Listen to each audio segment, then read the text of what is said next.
Marshalls is the UK's leading supplier of building and product materials, supplying some of the most prestigious landmark developments in the United Kingdom with hard landscaping solutions, as well as supplying domestic gardens and driveways throughout the United Kingdom. When the truck arrives at the site, it stops, the driver gets out, and then he operates the crane and raises the crane. That allows the forklift truck driver to put the product onto the back of the truck. And then when he's finished loading the truck, he straps the load up, he lowers the crane and puts it into its storage position, which allows them then to leave the site. Earlier this year, we had a serious unsafe incident when the vehicle completed loading. He travelled around the site with his crane still fully elevated.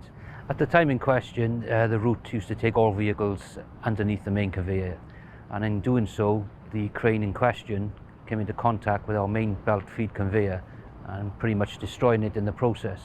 As per our root case investigation, it was discovered the safety flaw. Once the crane is raised, you could do pretty much anything with that vehicle with the crane at height and in any position. You were totally reliant on the operator's integrity and visual perception to put everything back in place and stow the crane away. The major safety flaw with the operation, and it's not just the cranes that we run, these cranes are extensive across our industry and partners.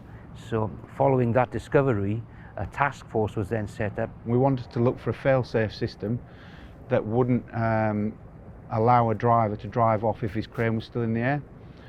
So we also wanted a system as well that we could retrofit to all our existing cranes. So what we did was we engaged with Hiab, our current crane provider, and then they went away for a few weeks and come back with 5 solutions, which we managed to narrow down to one, which is the crane interlocking key system. So what that entails is basically you'll have a separate key for the crane interlock key, and that's attached to the vehicle ignition key, and it's welded so you can't separate the two.